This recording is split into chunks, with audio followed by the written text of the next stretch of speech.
आलस्य मनुष्य का मुद्दई दुश्मन कहलाता है भैया। और मुद्दई इसलिए है क्योंकि मनुष्य में सबसे जो अच्छा गुण होता है वो उसका पुरुषार्थ होता है, और आलस्य जो है पुरुषार्थ को टिकने ही नहीं देता। या यूं कह लीजिए कि मनुष्य के पुरुषार्थ को निष्क्रिय बनाकर रख देता है। जैसे सुख का उल्टा दुख, रात का उल्टा दिन, ऐसे ही आप समझिए पुरुषार्थ का उल्टा आलस्य होता है। पुरुषार्थी की परिभाषा ये है कि जो अपने समय के प्रत्येक क्षण का एवं शक्ति तथा संपदा के प्रत्येक अंश का सदुपयोग करना जाने, वही पुरुषार्थी है। जबकि आलसी व्यक्ति का एक लक्षण और होता है कि वह भाग्यवादी ज्यादा होता है। उसे अपने कर्मों पर विश्वास कम होता है। उसे यह पता ही नहीं होता कि आप में इतना सामर्थ्य है कि आप अपने कर्मों से अपने भाग्य की रेखाओं को बदल सकते हैं। आलसी व्यक्ति की एक और पहचान है, वह अपने आज के काम को कल पर हमेशा टालेगा। उसे पता ही नहीं होता कि कल जो आएगा वह भी आज बनकर ही आएगा।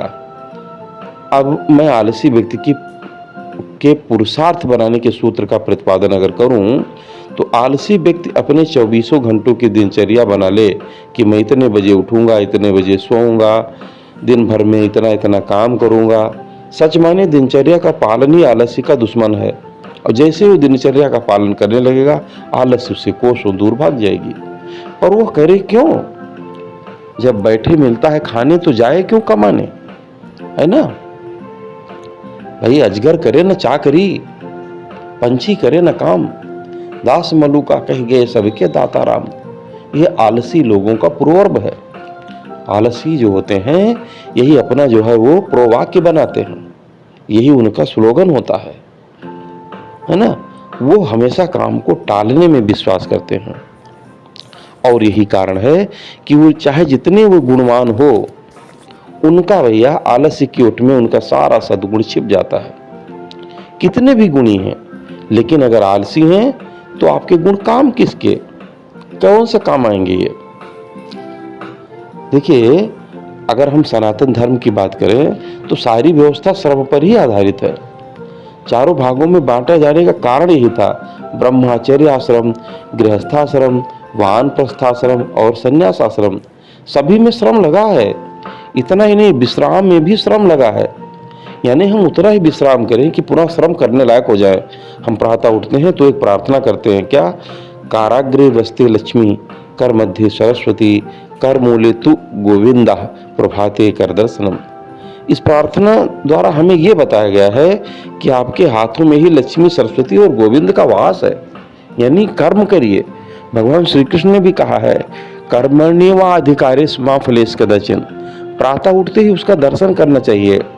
हाथों को इसलिए महत्व दिया गया है कि श्रम का प्रतीक हमारा हाथ ही है, इसी के द्वारा सारे कर्म संपन्न होते हैं।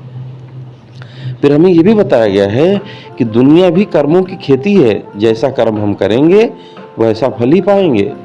उसी प्रकार जैसे खेत में जो बीज बोएंगे उसी की फसल तो हमें मिलेगी। एक कहावत है, बोए पेड़ बबूल के तो आम कहाँ से खाए। अगर हम कोई बीज अगर बबूल का डालेंगे तो बबूल ही तो उगेगा। मतलब अच्छा कर्म करेंगे तो अच्छा ही होगा, और बुरा कर्म करेंगे तो भैया बुरा तो होना ही है। आलस्य जीवन शैली का एक विकार समझ लीजिए आप, जिसके कारण व्यक्ति अपने कार्यों को करने के लिए तत्पर हो ही नहीं पाते। आलसी व्यक्ति प्रातः उठने में भी आलस करता है, थोड़ा और सो लें। यही कारण है कि ऐसे व्यक्ति की किसी काम में चुस्ती पूर्ति नहीं होती, उसका सारा काम ढीले ढाले ढंग से होता है। ऐसा लोग कोई सार्थक काम कर ही नहीं पाते जीवन में। निरर्थक बात एवं काम में अपने समय एवं शक्ति का अवश्य अपव्यय करते रहते हैं।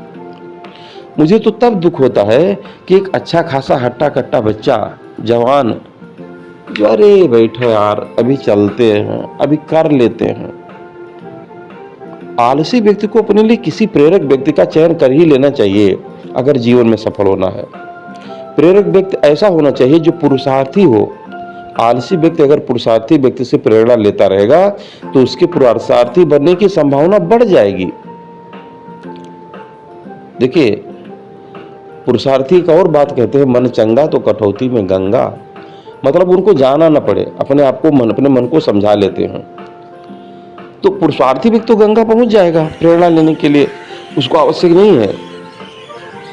देखो भैया, अपने साथ के लोगों से भी प्रेरित होना पड़ता है।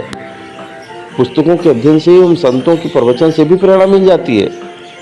आलसी व्यक्ति अपने संकल्प को पूरा करने का प्रयास करे तो तभी तो उसका काम संपन्न होगा। उसका आलस्य भी उसका साथ छोड़ देगा। आलसी व्यक्ति जितना अपने को व्यस्त रखेगा उतना ही उसका आलस्य दूर होता जाएगा। व्यक्ति के सामने उसका लक्ष्य स्पष्ट हो तो उसे प्राप्त करने की तत्परता आ ही जाती है, और यही तत्परता उसे आलस्य की दुश्मन होती है। देखिए, आलसी व्यक्ति भाग्यवादी होता है। वो अपना भाग्य देखने सड़क पर तोता लेकर बैठे व्यक्ति के पास जाएगा। तोते के सामने रखे लिफाफे में उसका भाग्य कैद होगा। तोता अपने सोच से लिफाफा उठाएगा, है ना, और उस लिफाफे में जो लिखा होगा वही उसका भाग्य होगा। क्या किसी के भाग्य का फल ऐसा होना संभव है? भाई, रेलवे स्टेशन पर तौल करने वाली मशीन से टिकट निकालेगा, उसके पीछे लिखे अपने भाग्य को पढ़ेगा। अब क्या टिकट पर लिखा भाग्य उसका भाग्य होगा? संभव ही नहीं है। वह ज्योतिषियों के पास जाएगा, वो इसकी ग्रह दशा बताकर ग्रहों की शांति के उपाय बताएंगे, ग्रहों की शांति के लिए पूजा पाठ बताएंगे, रत्न पहनने की सलाह देंगे, दान धर्म करवाएंगे, तुला दान की भी राय दे सकते हैं। वे ऐसा भाग्यवादियों को पता नहीं कि भाग्य क्या है। आपका भाग्यफल किसी गुरु की कृपा एवं आशीर्वाद का फल नहीं है। आपका भाग्य पूर्व में किए गए कर्म का फल है। इस विवेचन से यह निष्कर्ष निकलता है कि आलसी व्यक्ति का जीवन व्यर्थ हो जाता है। ये साक्षात प्रमाण है। एक नहीं, मैं कितनों के भी उदाहरण प्रस्तुत कर सकता हूँ। आलसी के लिए न विद्या है और न धन, न उसके मित्र होते हैं, न कोई उसका शत्रु होता है, और न ही उस किसी प्रकार की बैठकर कमाने की लालसा होती है, उसको खाने को। और एक कहावत है, एक श्लोक आता है कि आलस्य कुतो विद्या, अविद्यस्य कुतो धनम, अधनस्य कुतो मित्र, मित्रस्य कुतो सुखम। ऐसा व्यक्ति पृथ्वी पर भार है, जबकि पुरुषार्थी व्यक्ति पृथ्वी का भार न होकर उसका भाग्य होता है। आज तक दुनिया में जितने व्यक्ति भी महान हुए हैं या जिन्हें कुछ कर गुजरने का श्रेय है, वे सभी निश्चित रूप से पुरुषार्थी रहे हैं।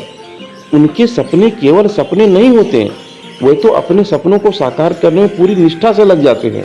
अगर अपने जीवन को सार्थक एवं मूल्यवान बनाना चाहते हो तो अपने आलस्य का आज ही परित्याग कर दो, पुरुषार्थी बन जाओ एवं पृथ्वी के लिए भार ना होकर उसके भाग्य बनकर जियो।